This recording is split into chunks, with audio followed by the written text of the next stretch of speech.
So by next week lecture, quite a lot we finish in whole concept, almost done kind of a stage पे ये topic आपका आ जाएगा. So I'm taking a simple problem on hydrocarbons और एक आध problem hydrocarbon पे कर लेते हैं. So I'm starting with a problem. लिख लो मेरे साथ, कोशिश करो solve करने की.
देखो कोशिश करो.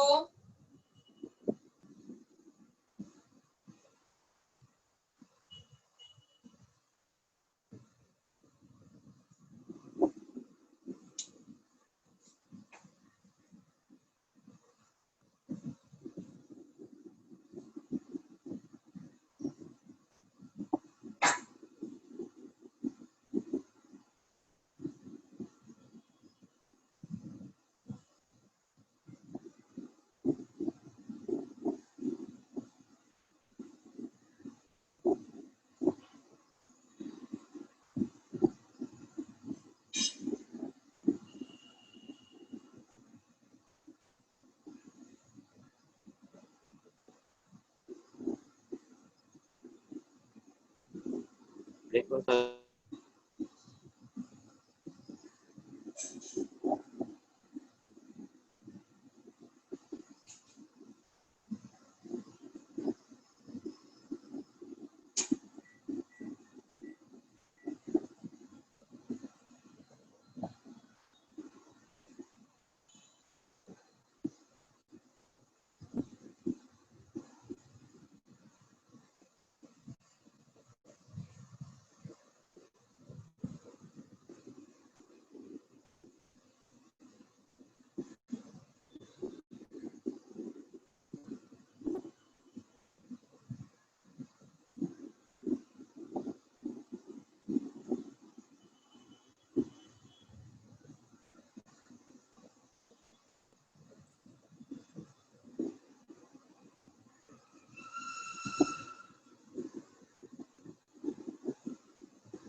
चलो कुछ हो रहा है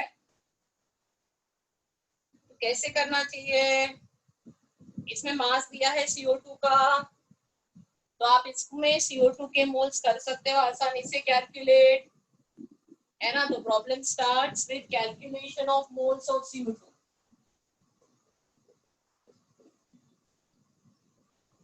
तो ये जो 14.5 ग्राम दिया है, इसको 44 से डिवाइड करो तो आपके मोल्स आ जाएंगे, वो है 0.33 मोल्स। ठीक है, अभी दो गैस का मिक्सचर है, दोनों कंबशन अंडर को करेंगे।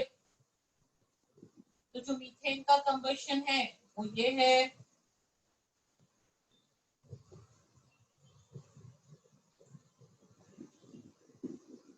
और जो C2H4 का कंबशन है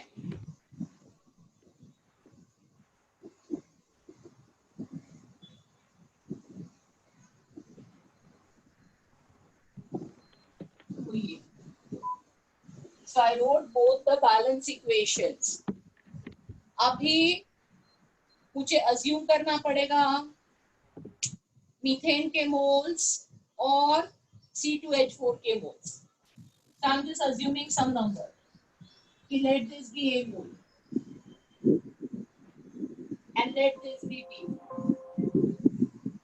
But if this is A mole, ये भी A mole हो जाएगा। If this is B mole, ये हो जाएगा 2B mole। क्या था clear problem?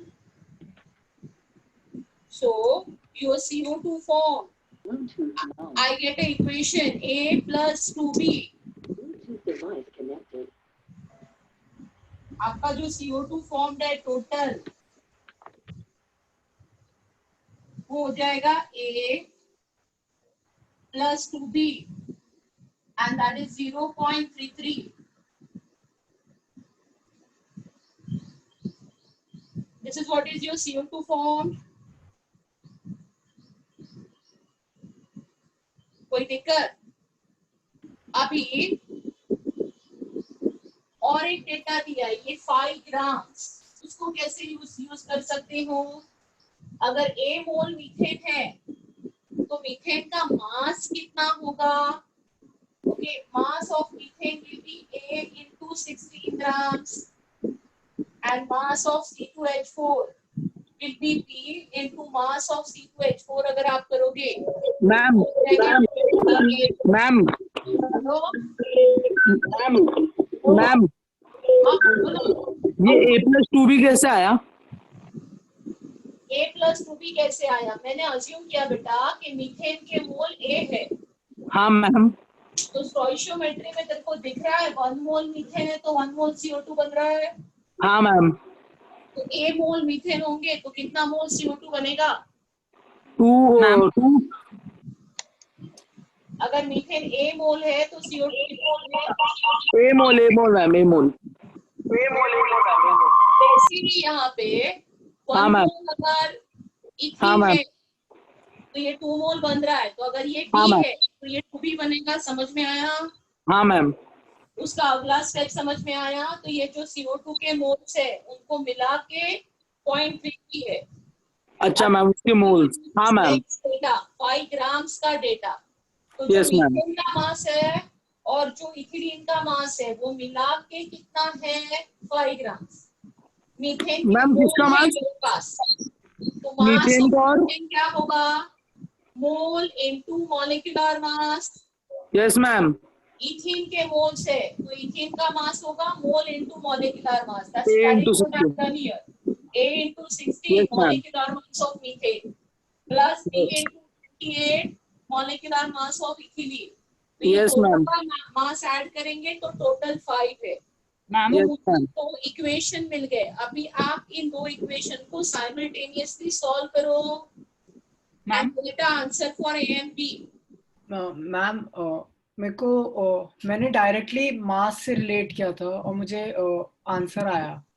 एज इन मैंने मोल्स नहीं लिए, मैंने सीधा मास से रिलेशन किया है। हाँ तो सीधा मास से रिलेशन करके क्या आंसर आया बेटा तेरा? मेरे को 40% और 60% आया। तो सीधा मास से मतलब क्या रिलेशन किया समझा दे?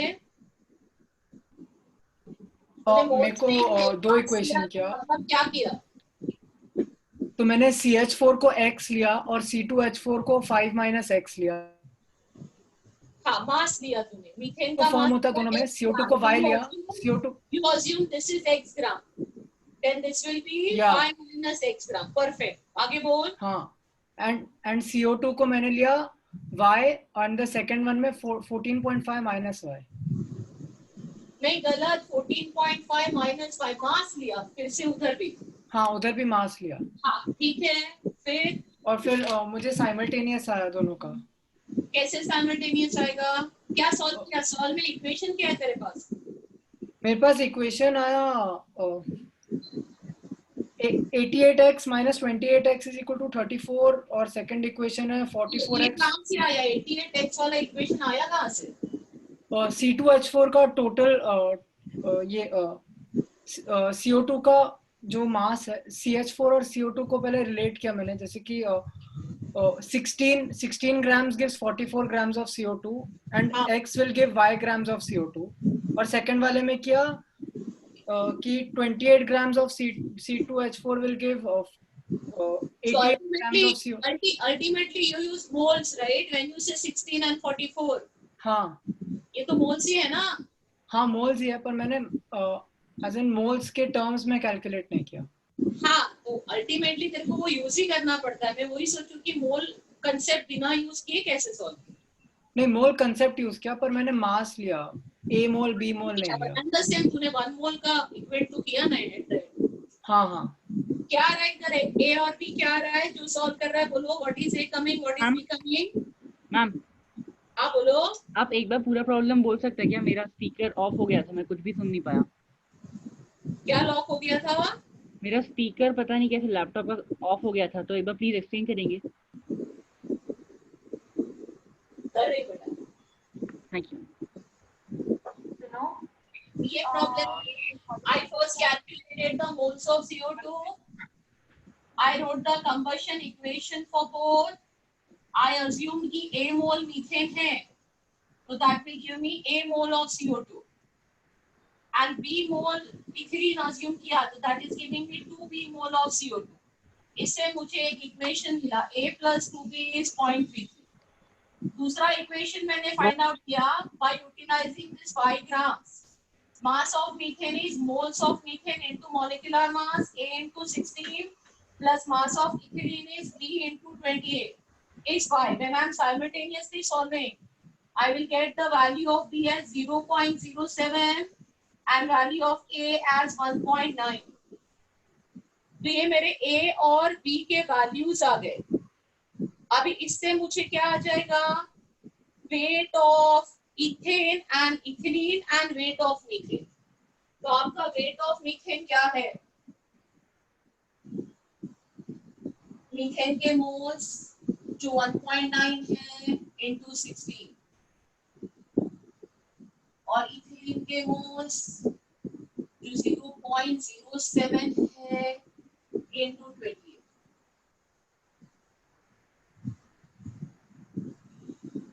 ये दोनों के वेट्स आ जाएंगे तो आप परसेंट निकाल सकते हो.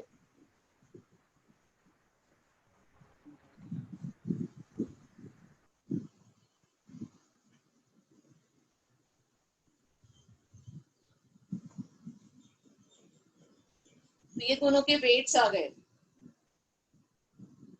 अभी परसेंट निकालना है मीथेन का आपको.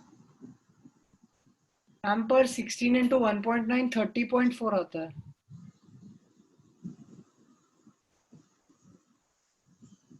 16 into 1.9 और ये 0.19 आएगा फिर, है ना? 0.19 क्योंकि टोटल तो 5 ग्राम्स ही है ना, उसके इससे ज्यादा कैसे होगा?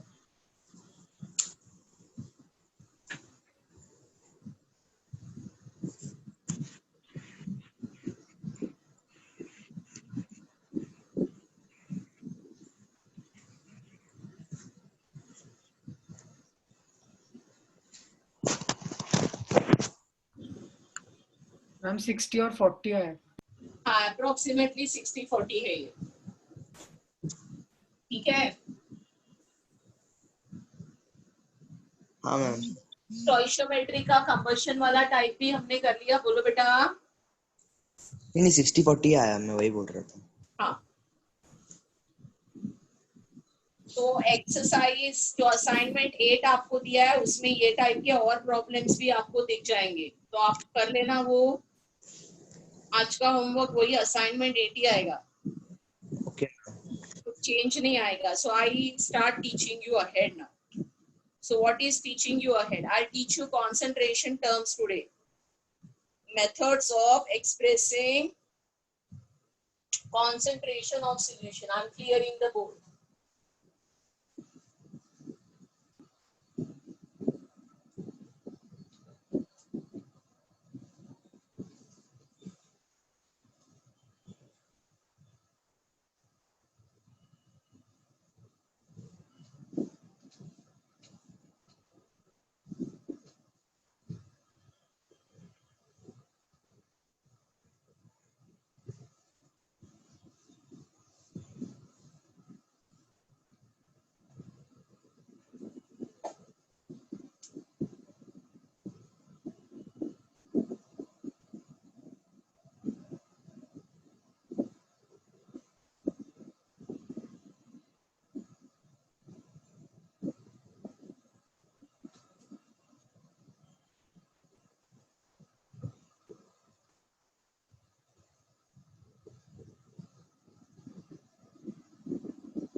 ये वाला पार्ट क्या है ये मैं समझाती हूँ पहले, क्या कर रहे हैं, क्यों कर रहे हैं।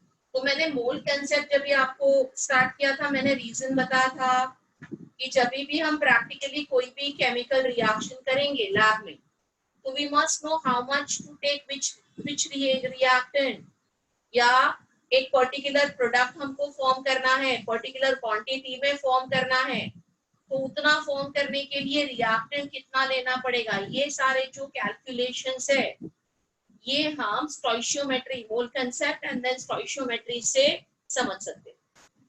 अभी ये कंसंट्रेशन ऑफ सॉल्यूशन जो मैं बता रही हूँ, ये क्यों करना है, इसका सिग्निफिकेंस क्या है, ये समझते हैं। See, whenever if you have entered in your chemistry lab, you will realize that majority of the chemicals, even though their physical state is solid or maybe gaseous or maybe liquid, what you see them in chemistry lab is their solutions prepared. उनके usually पानी में solution prepare करके उनको bottles में इन aqueous solution form में store किया जाता है। तो अगर NaOH है किसी रिएक्शन में, तो NaOH तो सॉलिड है, और मैं आपको कहूँ मेरे पास 40 ग्राम NaOH है, तो आपको पता है 40 gram is 1 mole, nothing big in that as you have learned mole concept. But आप अगर लैब में चले जाओगे तो NaOH सॉलिड नहीं है लैब में। लैब में NaOH का कोई सोल्यूशन बना के रखा है, वो पानी में NaOH को मिला के सोल्यूशन बना के रखा है। So now the whole effort in this part is making you understand कि वो जो सोल्यूशंस है उसको हम मोल्स से कैसे कनेक्ट करें, उसको हम स्टोइशियोमेट्री से कैसे कनेक्ट करें, और किसी भी लैब में जो सोल्यूशन होगा ओके उसको कोई तरीका भी तो होना चाहिए। You can not randomly mix some amount of NaOH and some amount of water. So what are the different ways of expressing concentration of solution, so that from that we can calculate the amount of solute, we can understand the moles of solute, and we can connect it in the calculations for reaction. तो ये reason है हमको concentration समझने हैं, क्योंकि lab में majority of the cases में जो आपको केमिकल्स मिलेंगे वो उनके एक्वियस फॉर्म में ही मिलेंगे। वो बेसिकली सॉल्यूशन का मतलब, थोड़ा बहुत सॉल्यूशन के बारे में बताती हूँ तो क्लैरिटी आ जाएगी।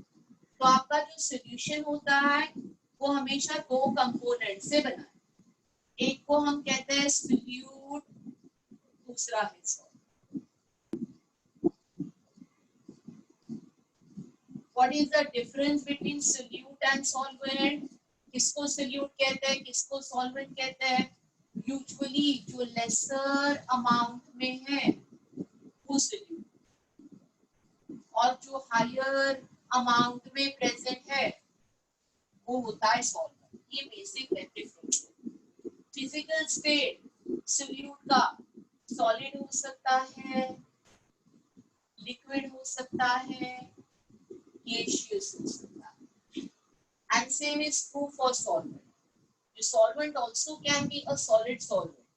Solvent also can be a liquid. And solvent also can be gaseous. We are having a topic after 11th standard and 12th standard called solution. जिसमें हम solution के बारे में बहुत कुछ समझेंगे. ठीक है, वो छोड़ो. तो फिलहाल solution का मतलब है टू और मोर थिंग्स मिक्स, और उनका फिजिकल स्टेट कुछ भी हो सकता है. केमिस्ट्री लैब में जो हम सॉल्यूशन देखते हैं वो यूजुअली वाटर में बना है, तो उसके लिए सॉल्वेंट लिक्विड होता है. सोल्यूट सॉलिड भी हो सकता है, लिक्विड भी हो सकता है, या गैसियस हो सकता है.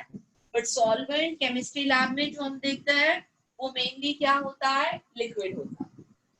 Okay, now let us understand ये जो हम अलग अलग केमिकल्स के सॉल्यूशन बना के लैब में रखते हैं, तो इनके बॉटल्स के ऊपर लेबल लगा होता है. कहीं पे लगा होता है परसेंट, कहीं पे लगा होता है ppm, कहीं पे लगा होता है molarity. So how is that calculated? How are these solutions prepared? If we know that, then only we are in position to use it for our calculation. तभी हम इसको हमारे calculation के लिए use कर सकते. So I start discussing with you first method, simplest method of expressing concentration of solution, and that is percent concentration.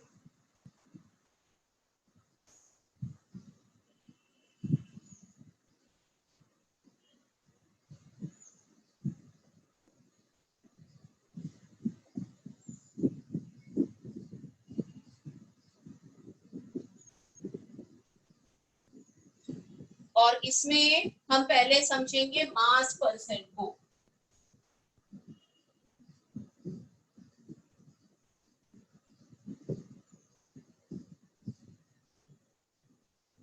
which is W by W.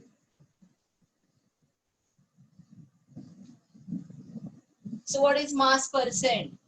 It is mass of solute dissolved in 100 gram of solution. Percent is always with respect to 100, right?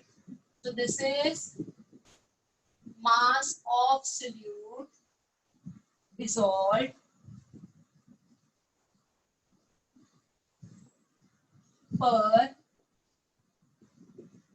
100 gram of solution. Formula क्या होगा इसका? W by W percent का simple formula is mass of solute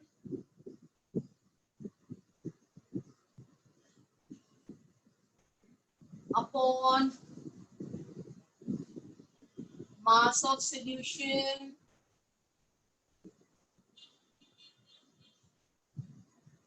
into 100.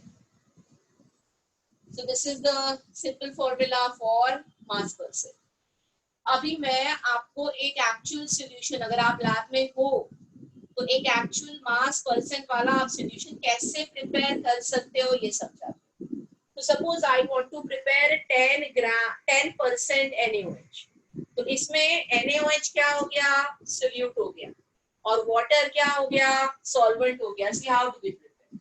I will take a conical flask and I will put it on the balance and I will precisely weigh in this 10 grams of NaOH. और इसको balance पे ही रखेंगे तो मेरा mass of solute हो गया 10 grams.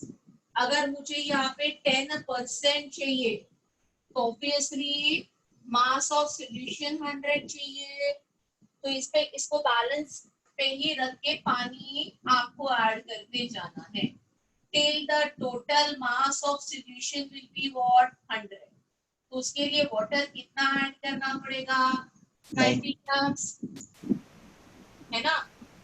So this is what is your 10% solution. दोनों के आपने मास दिए, mass of solute upon mass of solution, and always your mass of solution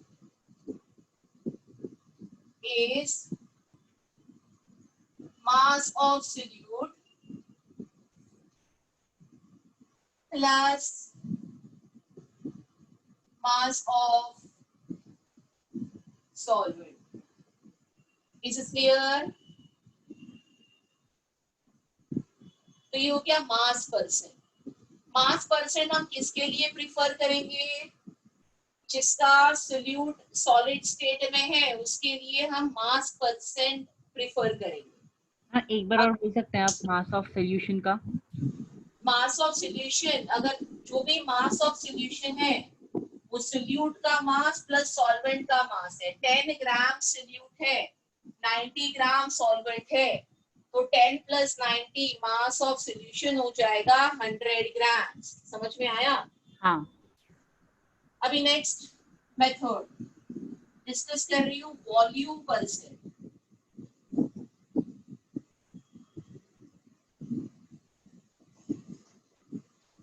So volume percentage V by V. तो ये किसके लिए प्रिफर करेंगे? वॉल्यूम लेना. अगर आपका सोल्यूट लिक्विड स्टेट में है तो we will prefer, instead of weighing, we'll prefer using a pipette and measuring it as its volume in ml. So volume percent is defined as volume of Ma'am, can you repeat? volume of a solute dissolved in 100 ml of solution.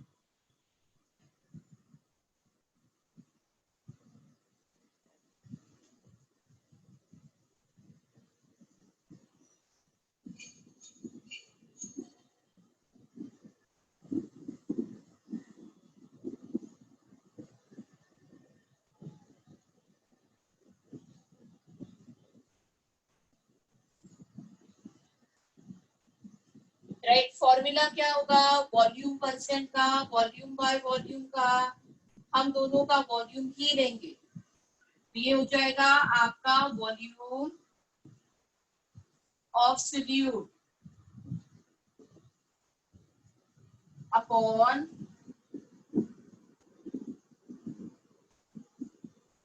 Volume of solution into 100. तो अभी मैं एक solution volume percent से कैसे prepare करना है ये समझा.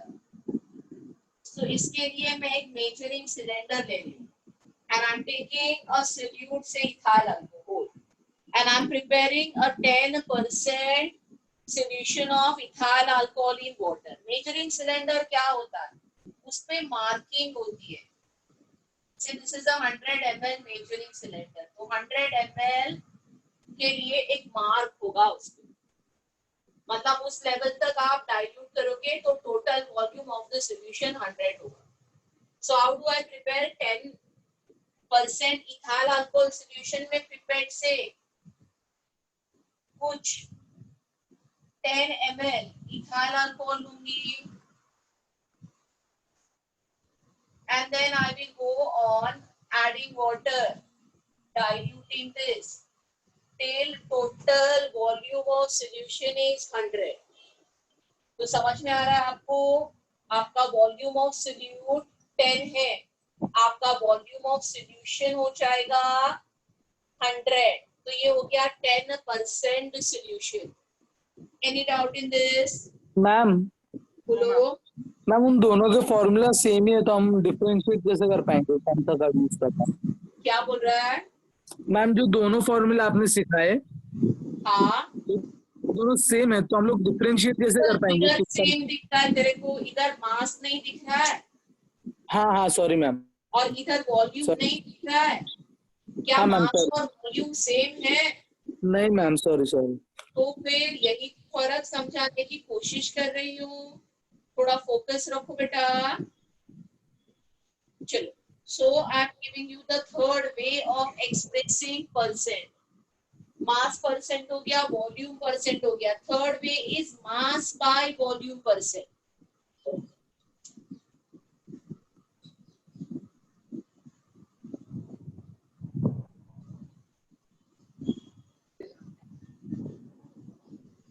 तो मास बाय वॉल्यूम परसेंट वो कैसे डिफाइन करेंगे? मास ऑफ सोल्यूट डिसॉल्व्ड पर 100 ml ऑफ सॉल्यूशन.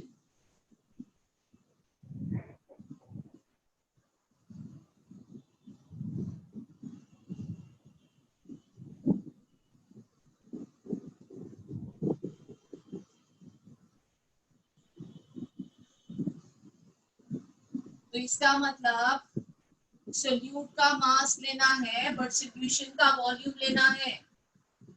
तो मास बाय वॉल्यूम को हम रिप्रेजेंट करते हैं W बाय V से. तो इसमें सोल्यूट का आएगा मास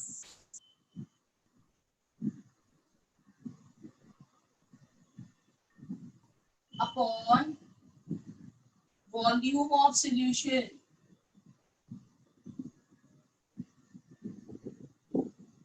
into 100. इसको कैसे प्रिपेयर करेंगे? I need to take a measuring cylinder and I need to take a solute by weighing 10 gram of solute मुझे इसमें लेना है. बट फिर जो हम सॉल्वेंट डालेंगे वो हमको डालते जाना है till the total mark will reach 100 ml. So I am having 10 gram of solute in 100 ml of solution. एक का मास, एक का volume is mass by volume percent. What will be the fourth way? Volume by mass percent.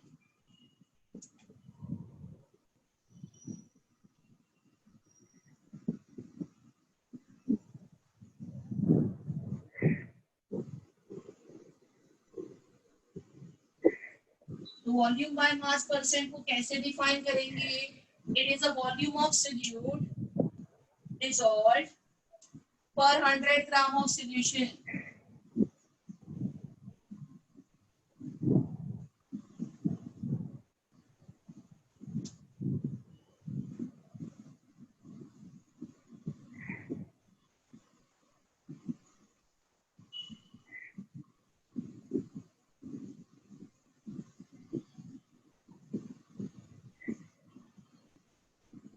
So it is V by W percent, and this will be volume of solute upon mass of solution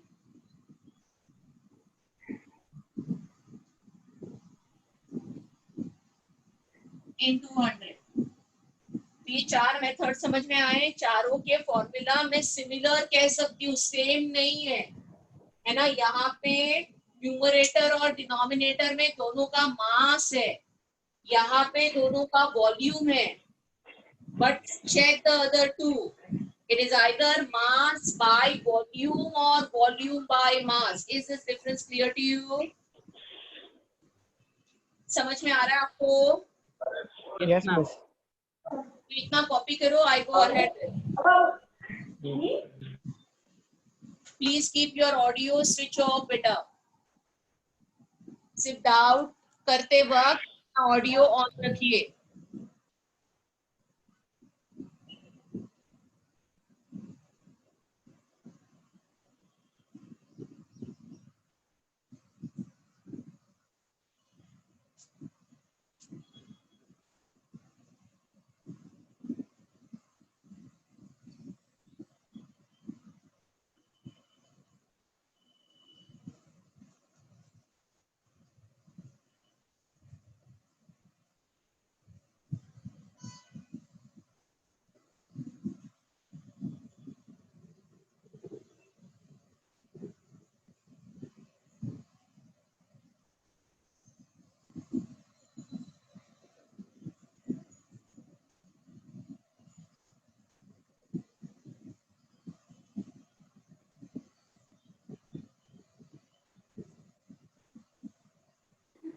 ma'am ma'am आप बोलो, कुछ doubt है आपको? हाँ, जैसे आपने mass by mass और volume by volume का एग्जांपल देके समझाया, वैसे आप मास बाय वॉल्यूम और वॉल्यूम बाय मास का भी ऐसे एग्जांपल देके समझा सकते हो कि कैसे करते हैं ये वाला। समझा है ना बेटा, मास बाय वॉल्यूम में ऐसे मेजरिंग सिलेंडर लेना है, बट उसमें तेरे को 10 ग्राम्स ऑफ सोल्यूट लेना है, सॉलिड को वे करके 10 ग्राम्स लेना है। तो तुमने सोल्यूट का मास लिया और फिर उसका टोटल वॉल्यूम सॉल्यूशन का 100 ml तक कर दिया। तो यही ऐसे ही टाइप के मेजरिंग सिलेंडर में तुम मास बाय वॉल्यूम कर सकते हो। वॉल्यूम बाय मास किस में कर सकते हो? इसमें कर सकते हो, पिपेट से इसमें 10 ml ले लो लिक्विड, फिर इसको बैलेंस पे रखो and go on adding water till the total mass is how much? 100. समझ में आ रहा है? हाँ मैम, समझा।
हो गया बेटा?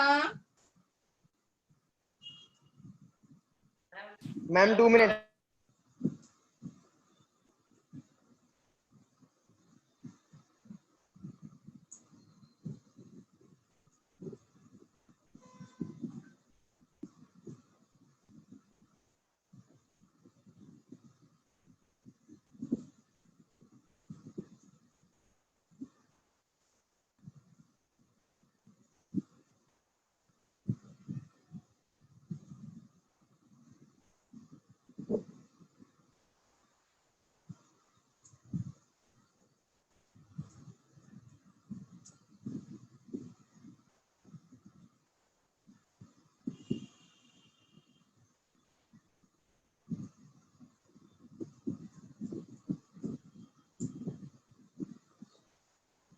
मैम हाँ बोलो बेटा।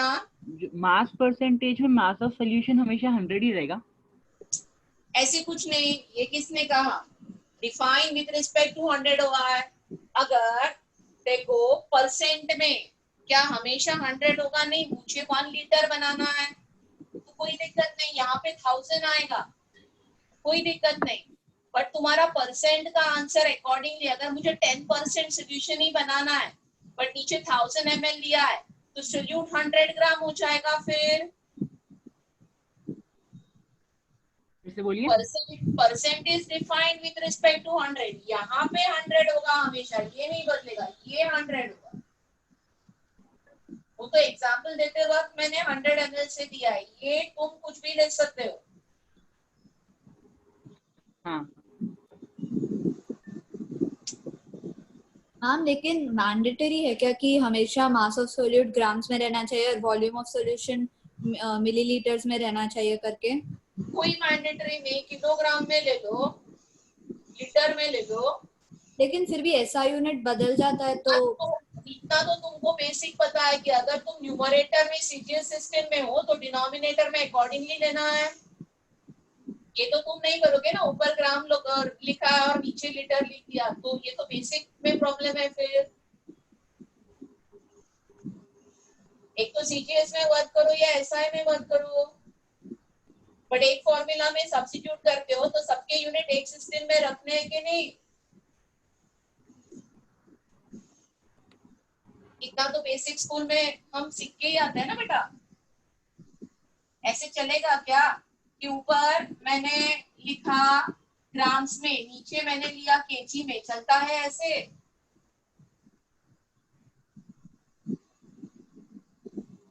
So you fix a particular system and keep working. कोई जरूरी नहीं कि ग्राम्स और एमएल में हो, आप किलोग्राम में वर्क करो, कोई दिक्कत नहीं। पर जो भी यूनिट रखो वो एक कैलकुलेशन में, एक सिस्टम में रखो।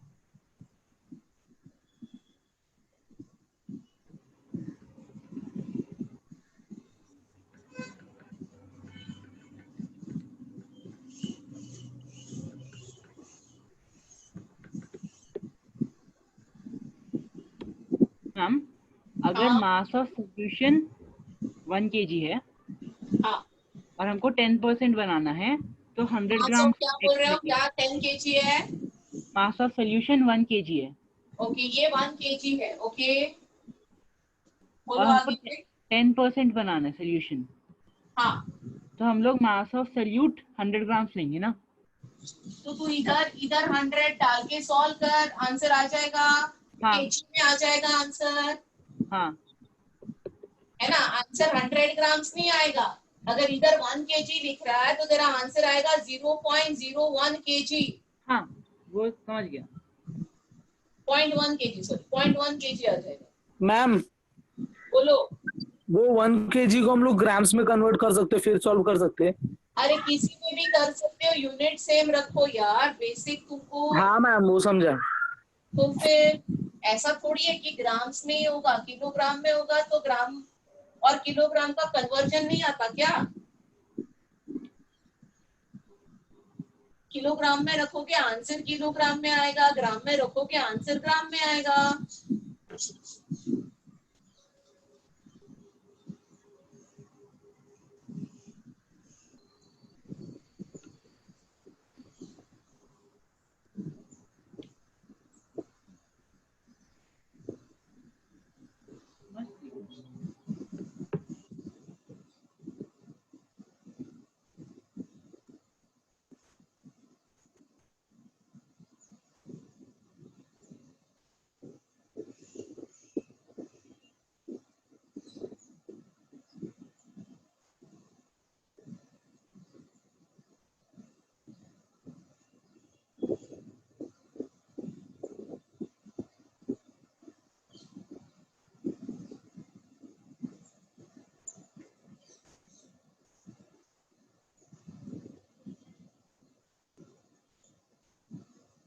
हो गया, आगे पढ़ाओ बेटा। Can I clear the board? Yes ma'am. चलो तो ये हो गया परसेंट। मैं इसके प्रॉब्लम्स करवाती हूँ और एक दो चीजें पढ़ाती हूँ, बाद में इसके प्रॉब्लम्स करवाती हूँ। तो ये हो गया परसेंट। अभी अगर किसी सोल्यूशन में एकदम ही कम अमाउंट में सोल्यूट प्रेजेंट है तो उसके लिए जो कॉन्सेंट्रेशन टर्म यूज होता है उसको कहते हैं ppm, पार्ट्स पर मिलियन। तो parts per million is used for very dilute solutions. And there is one more term called ppb, parts per billion. So I'm just explaining you what is ppm and ppb.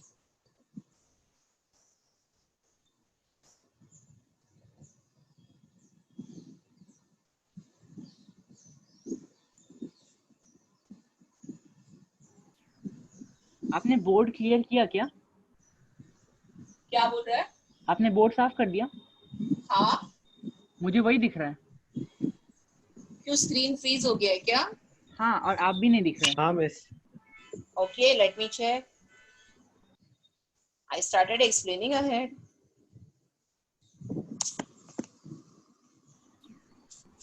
अब दिख रहा है। अभी हो गया कुछ गड़बड़? आपने जब बोला ये कांस्टेंट रहेगा वो भी नहीं दिख रहा था, इसीलिए मुझको डाउट आया। अच्छा अच्छा अच्छा, अभी दिख रहा है सारा?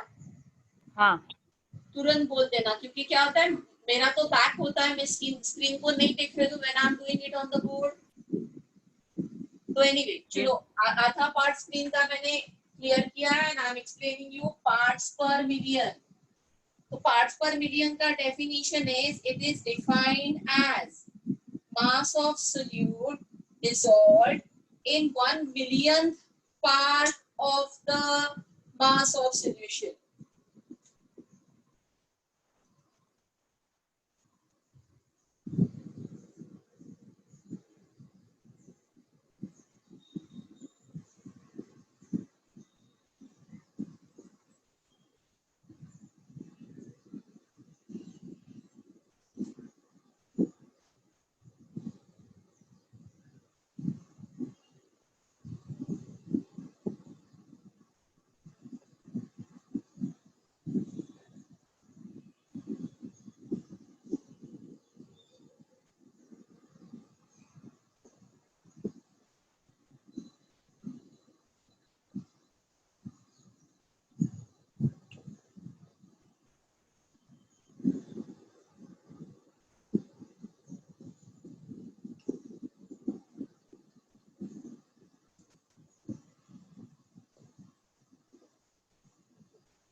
ppm, as the name suggests, it is with respect to million.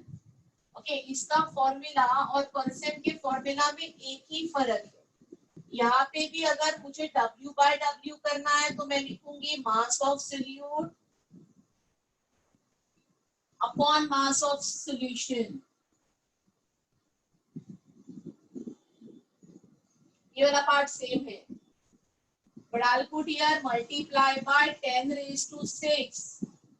ये with respect to 1 million है। इसका सिंपल मतलब परसेंट और ppm में इसको लेस कॉन्सेंट्रेटेड और परसेंट को मोर कॉन्सेंट्रेटेड में कह रही हूँ। अगर ये पार्ट नहीं समझ रहा है तो ध्यान दो। कोई भी चीज 1% है और 1 ppm है। 1% का मतलब क्या है? सॉल्यूशन के मैंने 100 पार्ट्स कर दिए, तो उन 100 पार्ट में से एक part, right, that is what is percent. Percentage with respect to 100 सबको समझ में आ रहा है? Yes ma'am. तो अगर Yes, मेरे yes. पास 1% HCl है, मतलब उस सॉल्यूशन के 100 पार्ट कर दिए, तो जो HCl है वो एक पार्ट के बराबर है। If I say I'm having 1 ppm HCl, उसका मतलब उस सॉल्यूशन के मैंने 1 मिलियन पार्ट कर दिए और उसके एक पार्ट के बराबर वो है। So are you getting the difference? Yes ma'am. So what will be less? 1 ppm is very much less than 1%. Are you getting it?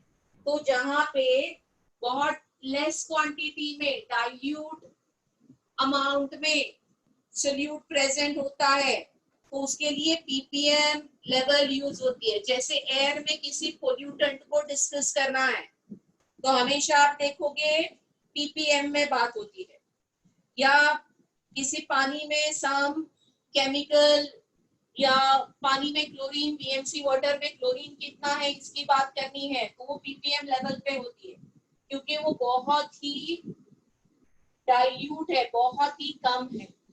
ऐसे ही सिमिलर और एक यूनिट होता है पीपीबी, तो ये पीपीएम से भी कम, लेस कॉन्सेंट्रेटेड।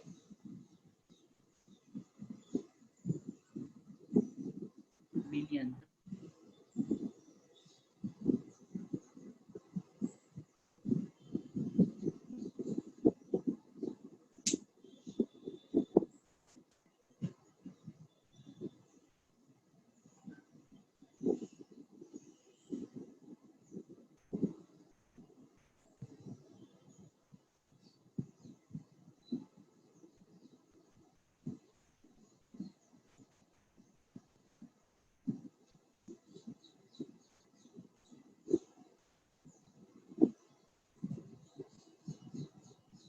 यहाँ पे लिखूंगी 1 billion, so your billion is 10⁻⁹।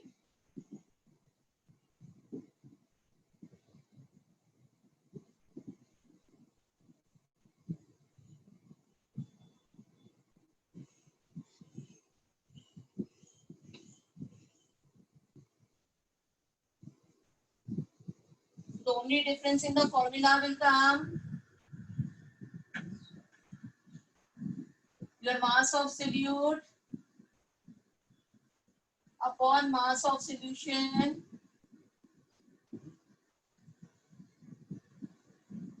into आ जाएगा 10⁹। Is this clear? Yes, ma'am. Okay. तो इतना कॉपी करो। I give you some problems based on this formula that we learned.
So I'm just writing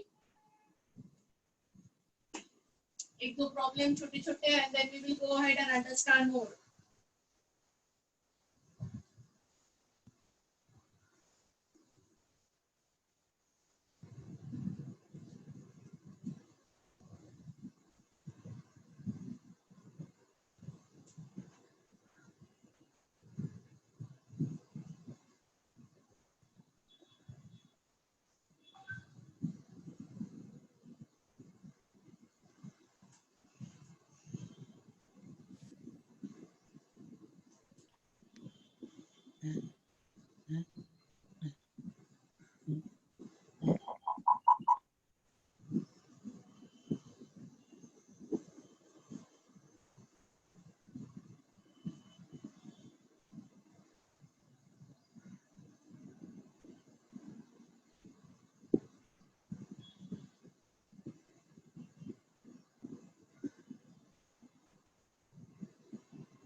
ma'am बोलो पहला answer 75 है.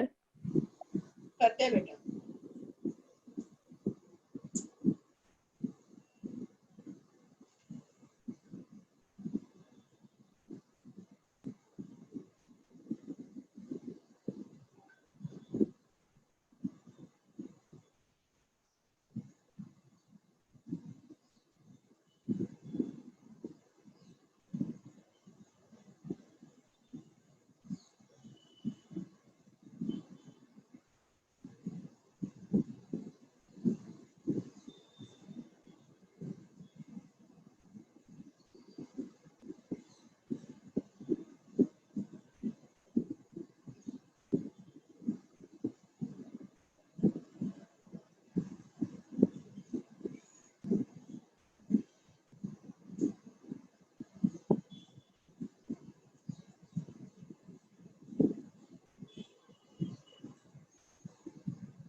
Ma'am बोलो second answer मेरे को मैम 50% आ रहा है. परसेंट नहीं पीपीएम में कैलकुलेट करना है. हाँ मैम वही 50 में आ रहा है मैम. देखते हैं.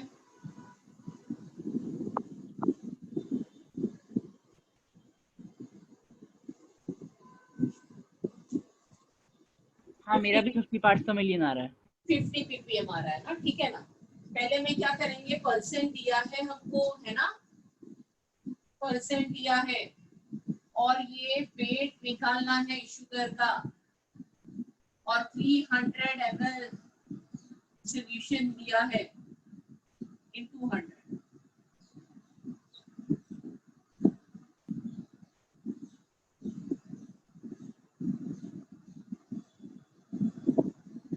ये बहुत सिंपल, 75 ग्राम्स आ गया। दूसरे में हमको ppm कैलकुलेट करना है, मैम ग्राम्स ऊपर ले रही हूँ तो नीचे आ जाएगा 10⁻³ लीटर्स इंटू 10⁻³ ये 10⁻6 आ गया, यहाँ पे भी 10⁻6 है, ये कट गया। Yes, your answer will come 50 pp। Ma'am देखिए फर्स्ट क्वेश्चन में हमको पता नहीं कि उन लोगों ने वॉल्यूम मास पूछा है शुगर का, तो हम लोग वेट कैसे फाइंड कर रहे हैं? How much sugar, so what is the meaning of how much sugar? बेटा शुगर सॉलिड है ना, हाँ शुगर का और क्या हो सकता है? When somebody ask you how much sugar, तो क्वेश्चन ऐसे आ सकता है, शुगर को अगर लिखा है इन ml तो हम लोग वॉल्यूम बाय वॉल्यूम वाला फॉर्मूला यूज करेंगे। बच्चा बेसिक ये समझो, शुगर ml में ले सकते हैं क्या हम? नहीं। तो फिर कैसे कोई पूछेगा? अच्छा जो हाँ वॉल्यूम शुगर बाय सॉलिड होता है। वॉल्यूम दिया है मैंने, या जहाँ पे भी वॉल्यूम आ रहा है, उसका मतलब वहां पे आप वो सोल्यूट यूज करोगे जो लिक्विड स्टेट में है। हाँ आप सॉलिड को तो पिपेट से नहीं पिपेट आउट कर सकते ना, इतना तो बेसिक समझो। हाँ जिसका फिजिकल स्टेट सॉलिड है उसको तो वे ही करोगे, हाँ जिसका फिजिकल स्टेट लिक्विड है उसके लिए दो चॉइसेस रहेंगे तुम्हारे पास। एक तो उसको तुम वे कर सकते हो, या तुम उसका वॉल्यूम ले सकते हो। तो when the problem is about sugar, do I have a option for sugar कि मैं उसको वे भी कर सकती हूँ या मैं उसको पिपेट से, तो फिर वे कर सकते हैं सिर्फ। चॉइस हाँ नहीं कर मैम सकते। हाँ बोलो। मैम सेकंड क्वेश्चन में आपको 50/10⁻6 कैसे आया? बेटा मैंने 1000 लीटर को 1000 ml में कन्वर्ट किया, अच्छा मैम ठीक है, मल्टीप्लाई किया ना, ml में कन्वर्ट किया उसको। Okay ma'am okay. So 1 liter is 10⁻³ ml. हाँ ma'am So 10⁻³ liter will be multiplied by 10⁻³ ml. हाँ मैम 10⁻6 राइट। फिर वो 10⁻6 हो गया। हाँ मैम यहाँ तक समझ में आया सबको? तो ये बेसिक थे परसेंट वगैरह। अभी भी किसी को डाउट है कि परसेंट में कहीं पे वेट कहीं पे वॉल्यूम है, तो इसका मतलब ये नहीं कि किसी भी प्रॉब्लम में वेट या वॉल्यूम पूछ सकते हैं। No, not that way. These are the options available to express the concentration of solution. We will decide based on what is the nature of solute and what is the nature of solvent that we have. अगर आपका solute भी liquid है, solvent भी liquid है, तो आप दोनों volume by volume में परसेंट रिप्रेजेंट कर सकते हो ना। हाँ ये आप किसका सॉल्यूशन प्रिपेयर करते हो उस पे डिपेंड करेगा। इसका मतलब ये नहीं कि when I am preparing sugar solution I have 4 options available. No, when I am preparing sugar solution volume by volume वाला ऑप्शन मुझे अवेलेबल है ही नहीं, या शुगर सॉल्यूशन पे वॉल्यूम बाय मास वाला ऑप्शन मुझे अवेलेबल है ही नहीं।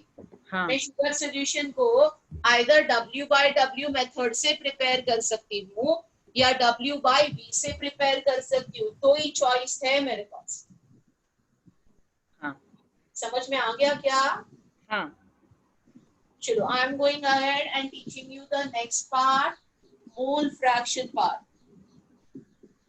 Let us understand the fourth way of expressing concentration of solution called mole fraction.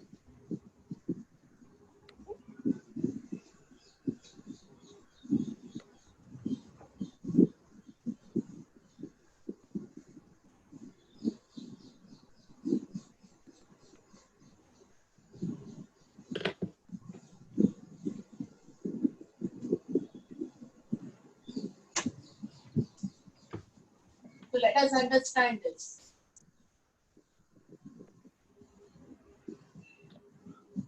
हम मोल फ्रैक्शन को डिनोट करते हैं x से. So what is a mole fraction? It is the ratio of number of moles of a particular component to number of moles of the solution.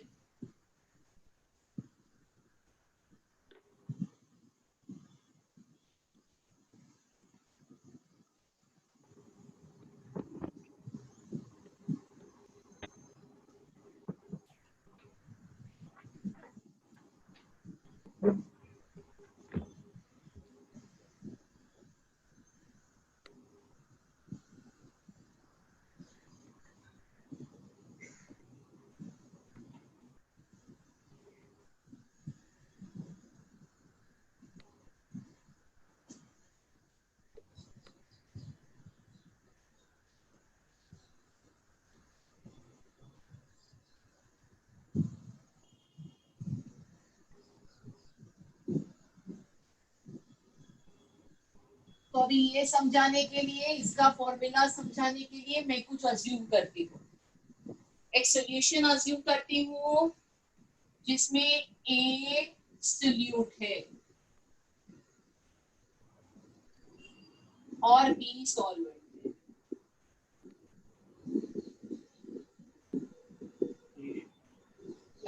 What will be number of moles of A? Na is number of moles of A.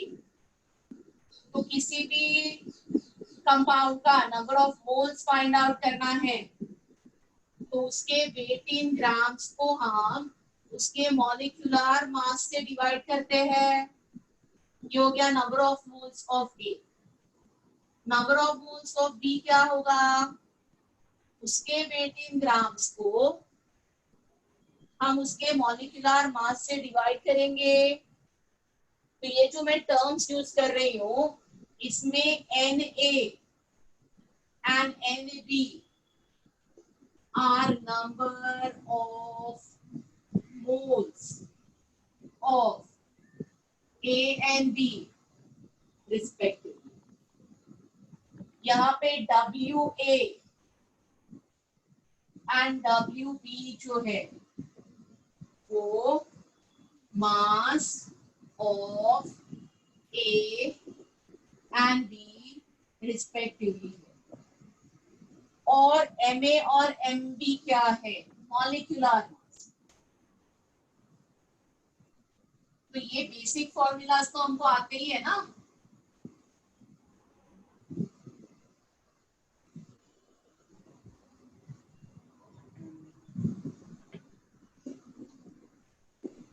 या तक clear? ये basic formulas clear to everybody?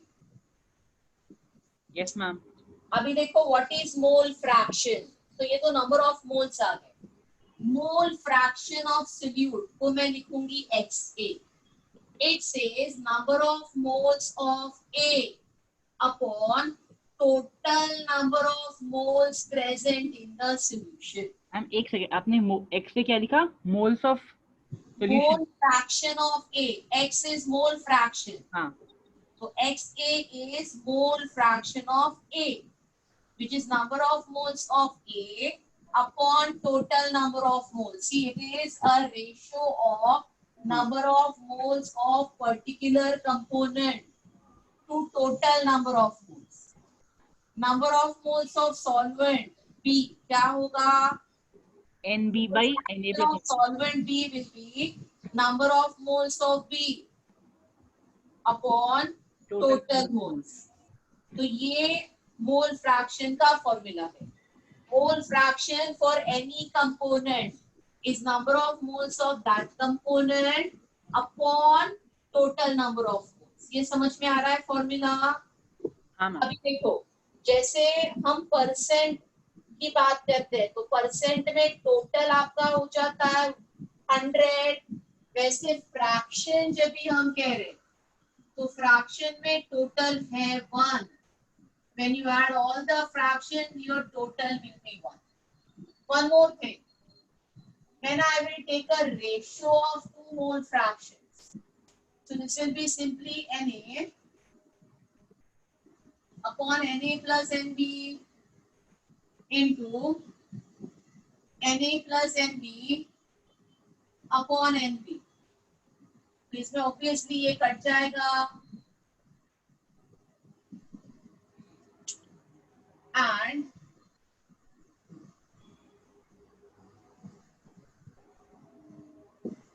this is nothing but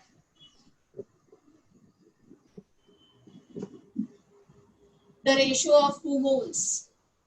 So जो ratio of 2 mole fraction is nothing but ratio of the moles of two components. तो ये basic formula हो गया mole fraction calculate करने का.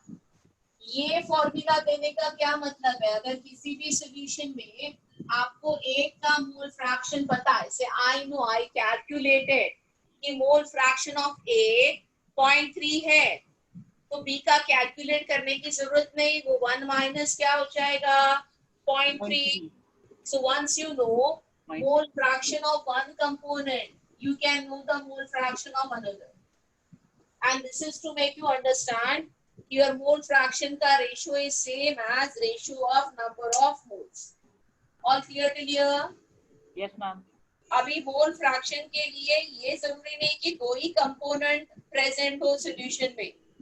आपके सॉल्यूशन में तीन कंपोनेंट हो सकते हैं, ए भी है, बी भी है और सी भी है. 3 चीजें हैं सॉल्यूशन में, तो भी आप mole fraction of A, mole fraction of B, mole fraction of C calculate कर सकते हो. तो mole fraction can work for a solution which has many components. कोई जरूरी नहीं कि कोई हो, एक सोल्यूट हो एक सॉल्वेंट हो, ये कंपल्शन मोल फ्रैक्शन के लिए नहीं है.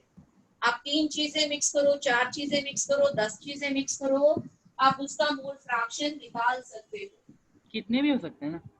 हाँ, कितने भी मेंबर्स हो सॉल्यूशन में आप उनका मोल फ्रैक्शन निकाल सकते हो. So is that clear to you? Yes, ma'am.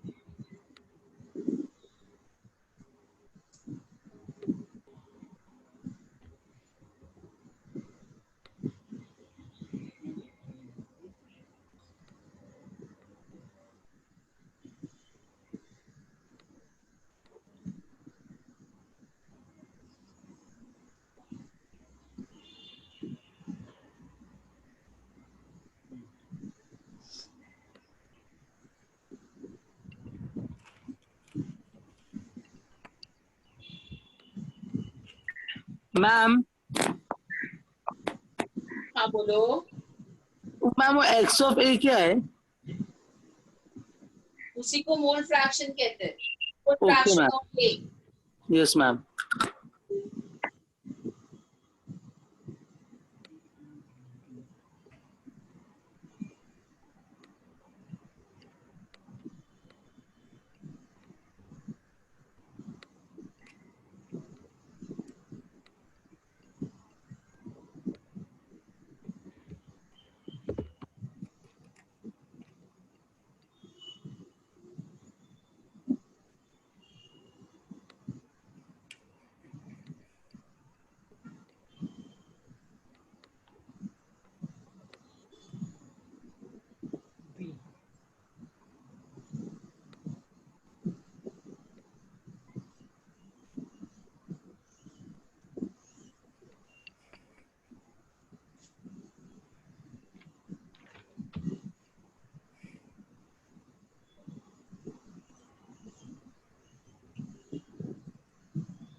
हो गया? प्रॉब्लम देखो मोल फ्रैक्शन वाला।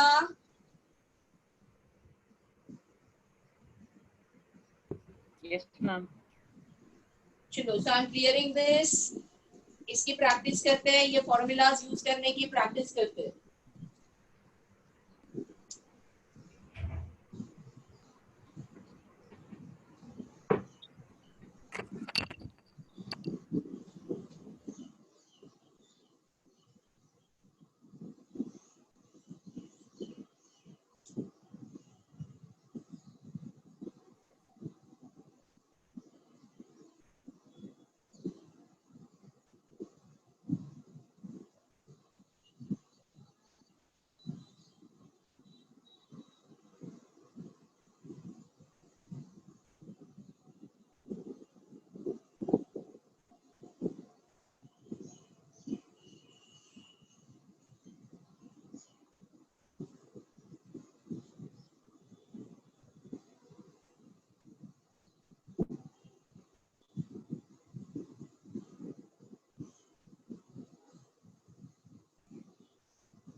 देखो, स्टार्ट सॉल्विंग।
तो दो प्रॉब्लम्स दिए है, कोशिश करो सॉल्व करने की।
miss, done.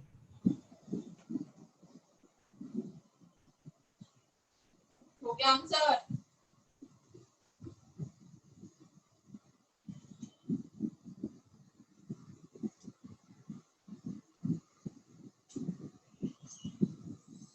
First you will calculate number of moles of ethyl alcohol. What is GMM? Molecular mass कितना है ethyl alcohol का? 46 कितने मोल्स आ रहे हैं? 4 4. और आपका number of moles of water आएगा 20 तो फिर आपका मोल fraction of ethyl alcohol will be 4/24, 1/5 1/6, right? हाँ हाँ 1:6. टोटल मोल्स लेने तो आपका 1/6 कितना आता है? डेसिमल में 0.166 रिकरिंग, राइट?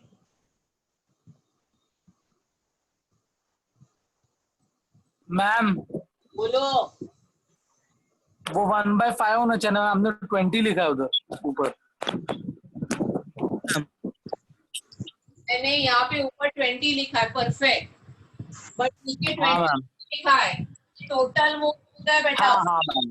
20, नीचे 20 Right. को आना चाहिए। फॉर्मूला देखो, what is the formula for mole fraction of ethyl alcohol? It will be number of moles of ethyl alcohol upon total moles. 20 कैसे आएगा नीचे? 24 ही आएगा ना? Yes, miss. कोई डाउट है? अभी नेक्स्ट वाटर का कैलकुलेट करने की जरूरत नहीं, यू विल सिंपली से mole fraction of water is 1 minus mole fraction of ethyl alcohol.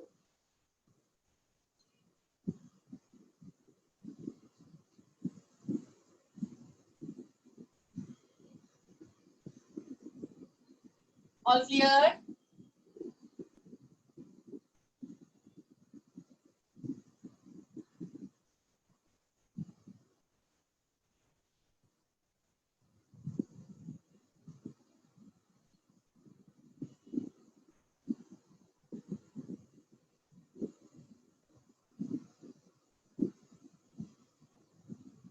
Next भी हो गया। मैम नेक्स्ट वाले में 184 ग्राम्स टोलुइन इन 780 ग्राम्स इन कैसे? इन कैसे मतलब जो ज्यादा है उसको मैंने सॉल्वेंट बना दिया। अच्छा बेंजीन सॉल्वेंट है। हाँ मतलब इन का मतलब क्या है, दोनों को मिक्स किया है, इन लिखा है मतलब हाँ वो सॉल्वेंट है। We are mixing, right? We are preparing a solution, so solute is dissolved in solvent. Yes ma'am. इन ही आएगा ना? हाँ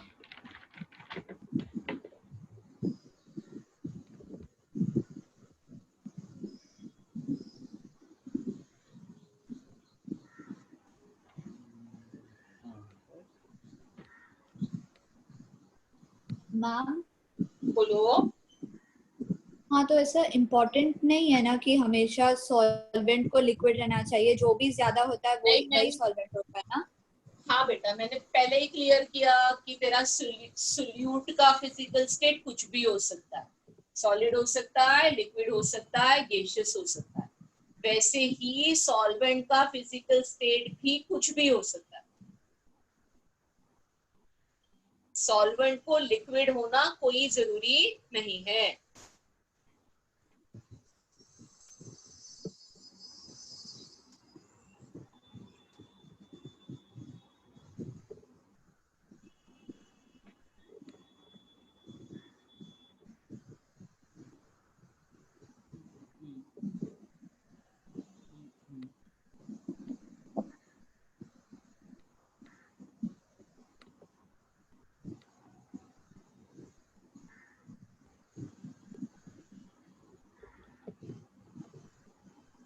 0.044 moles.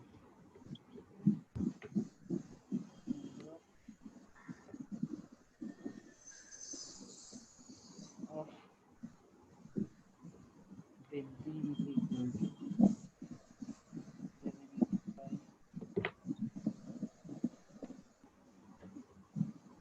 670 10 moles.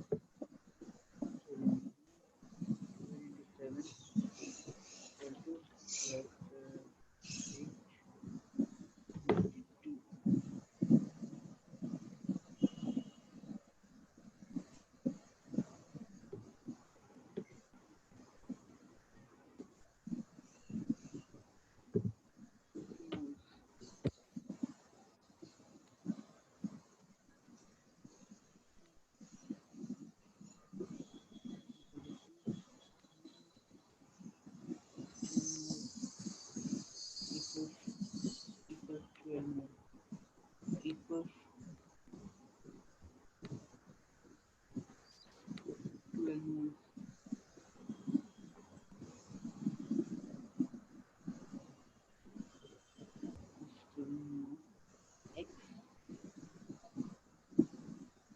7 H8 equal to X7H8 is equal to 4 by 12 is equal to 1 by तो इसमें भी वही करोगे आप number of moles of toluene calculate करोगे तो टोल्यूइन का मॉलिक्यूलर मास आ जाएगा 92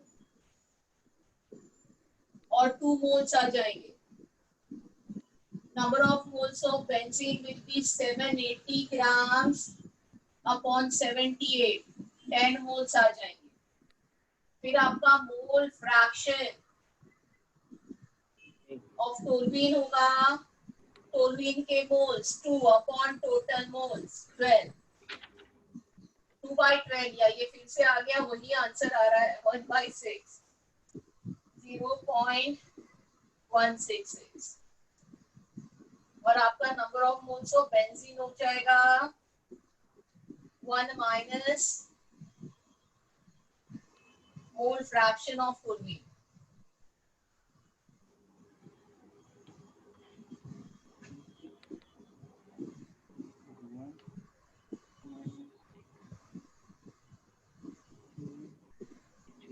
ऑल क्लियर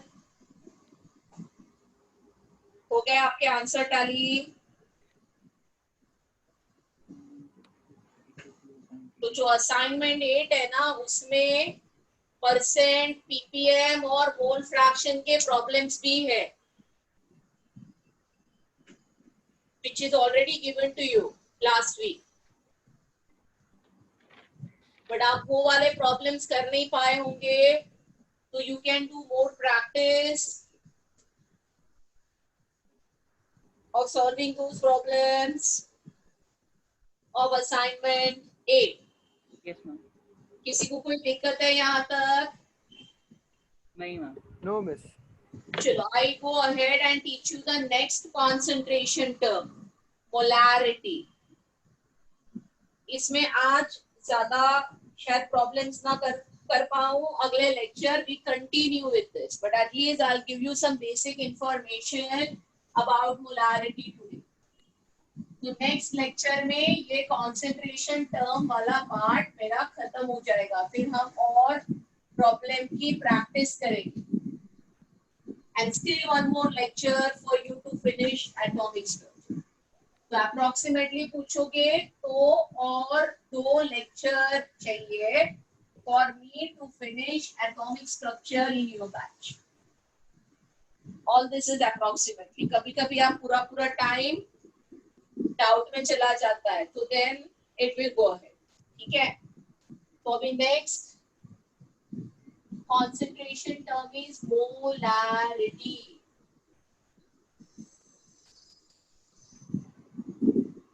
इसको डिनोट करते हैं कैपिटल एम से and it is defined as number of moles of solute in 1 liter of solution.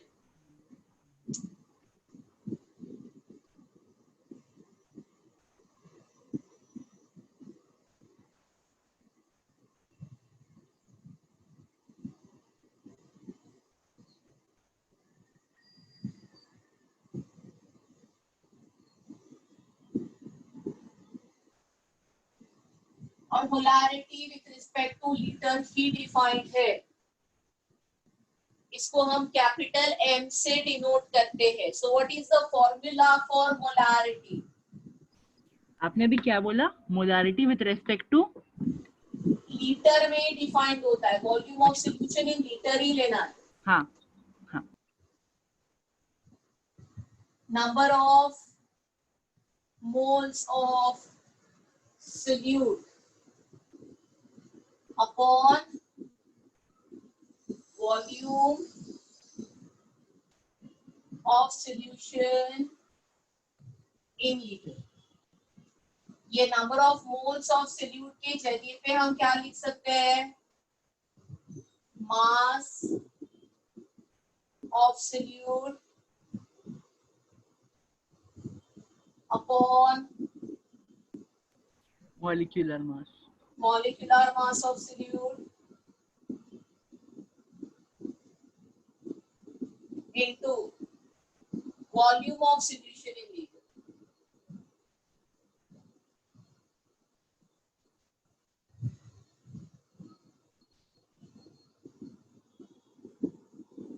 अगर किसी प्रॉब्लम में वॉल्यूम ऑफ सॉल्यूशन ml में दिया है, मिलीलीटर में दिया है, तो आपको मिलीलीटर को कन्वर्ट करना है लीटर में. So when you convert milliliter to liter, you will divide by 1000 there.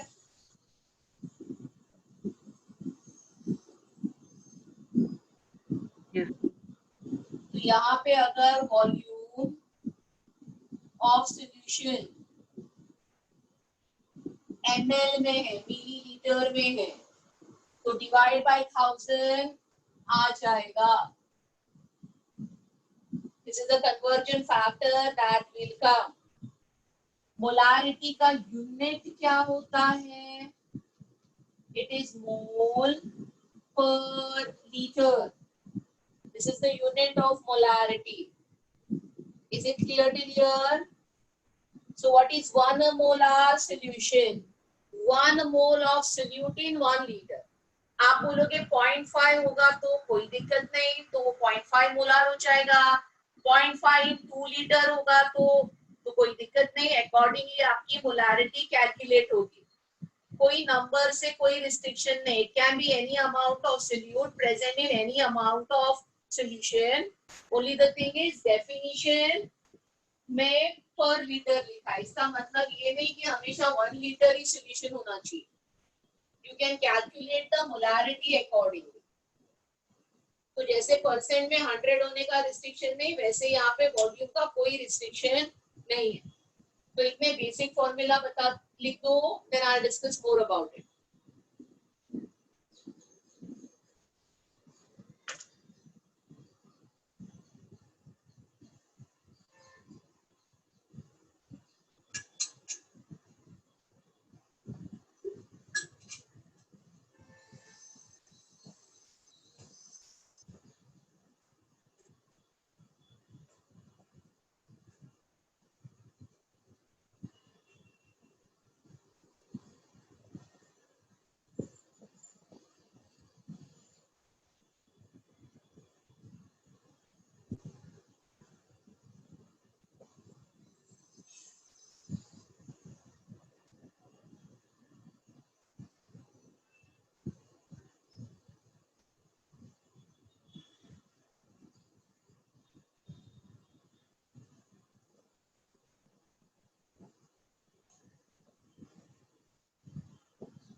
Ma'am done.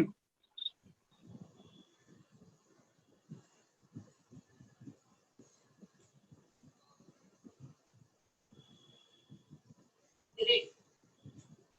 तो अभी देखो मैं और एक चीज यहाँ पे अभी आपसे डिस्कस कर रही हूँ। ये जो हम सॉल्यूशंस बना के लैब में रखते हैं, तो they are stored in the lab right throughout the year. So some solution concentration changes because they are having an effect of temperature. They get affected by temperature. तो ये जो molarity है ना, ये टेम्परेचर से affect हो जाता है। क्यों मैं डिस्कस करूँ, और इसको बहुत ज्यादा डिटेल में डिस्कशन करेंगे when we will do a chapter called solutions. तो इफेक्ट ऑफ टेम्परेचर ये है कि molarity of solution depends on temperature. अगर टेम्परेचर कम ज्यादा हो गया तो वॉल्यूम ऑफ सॉल्यूशन अफेक्ट होता है, as volume is temperature dependent. और अगर वॉल्यूम बढ़ गया तो ऑब्वियसली अगर मैंने 1 मोल 1 लीटर में लिया है, वो 1 मोलार सॉल्यूशन है, बट टेम्परेचर बढ़ने से मेरा वॉल्यूम सॉल्यूशन का 1 लीटर से ज्यादा हो गया, से 1 लीटर एंड 5 ml हो गया, तो ये कॉन्सेंट्रेशन 1 मोलार नहीं रहेगा ना, ये कॉन्सेंट्रेशन 1 मोलार से कम हो जाएगा। And this is a molarity of a solution depends on temperature. As molarity के फॉर्मूला में वॉल्यूम आता है। तो अब तक जो भी फॉर्मूलाज मैंने आपको सिखाए, जिस फॉर्मूला में वॉल्यूम आ रहा था, वॉल्यूम ऑफ सॉल्यूशन आ रहा है, वो सारे टेम्परेचर से वेरी करेंगे। They all will depend on what, temperature. जिन फॉर्मूलाज में सिर्फ मास आता है, जैसे W/W किया था सिर्फ मास था, या मोल फ्रैक्शन, मोल फ्रैक्शन में भी नंबर ऑफ मोल्स में हम सिर्फ मास लेते हैं, तो mole fraction is independent of temperature. या मास परसेंट जो है वो इंडिपेंडेंट ऑफ टेम्परेचर है, but molarity of solution depends on temperature.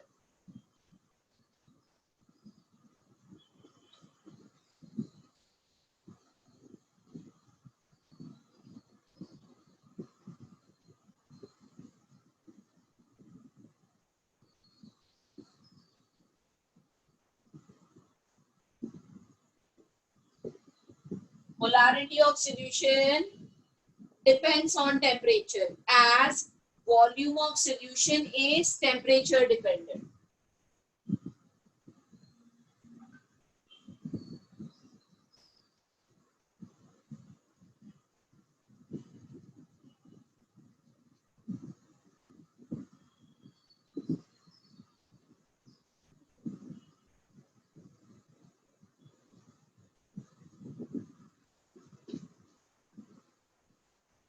क्या तक क्लियर है? तो लिख दो, एक दो छोटे छोटे प्रॉब्लम्स मोलारिटी के करते हैं आज, but molarity to be continued है, इसमें और बहुत कुछ मुझे डिस्कस करना।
हो गया क्या?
So how do we calculate molarity here? हुआ कि नहीं आपका कैलकुलेट? फर्स्ट वाला हुआ, सेकंड करो. 20 gram NaOH in 250 ml. So your weight of solute is 20. Molecular mass of solute is 40. नीचे ml है, इसके लिए conversion factor 1000. तो क्या आंसर आ रहा है?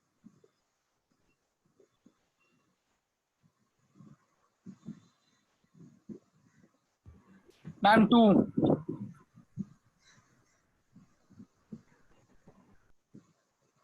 सबका वही आया 2 molar. So this solution is 2 molar.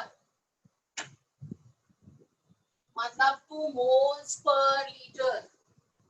Next case 98 gram upon molecular mass 98 gram upon 2.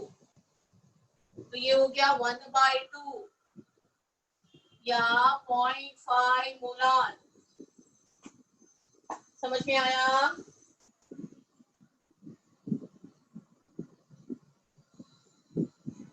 Yes ma'am. Okay.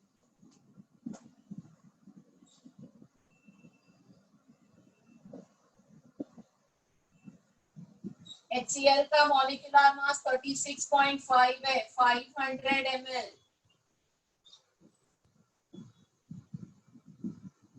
तो इसकी मोलारिटी क्या आ जाएगी?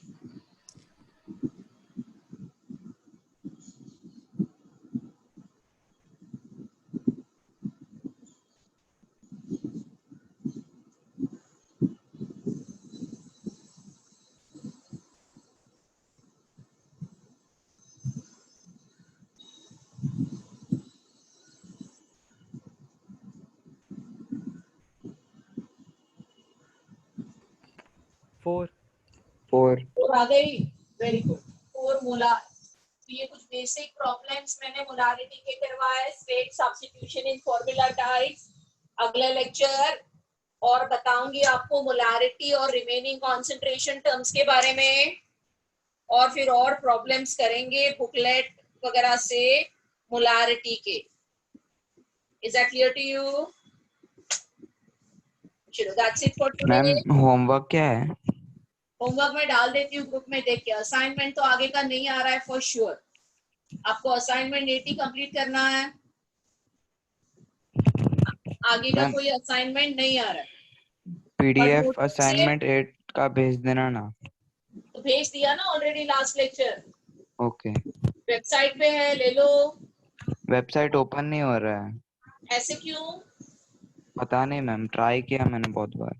मैं दे देती हूँ हो रहा. लिंक डालती हूँ ग्रुप में. लिंक डाल देती हूँ. ठीक है, आज का Okay. रिकॉर्डिंग डालूंगी, उसके साथ असाइनमेंट 8 का भी लिंक मैं डाल दूंगी, और बुकलेट से भी कुछ होमवर्क आगे का थोड़ा मार्क कर दूंगी. ठीक है मैम हाँ बोलो हम बेटा. लोग, आपने बोला यूनिट मोल पर लीटर है, हाँ बेटा. तो हम लोग एम की जगह मोल पर लीटर भी लिख सकते हैं ना? हाँ, कैपिटल एम के जगह पे यहाँ पे आप लिख सकते हो 2 moles per litre.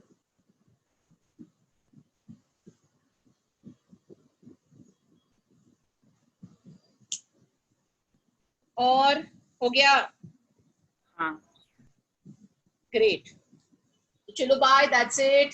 C you. Bye ma'am. Take care. बाहर नहीं घूमना. हाँ.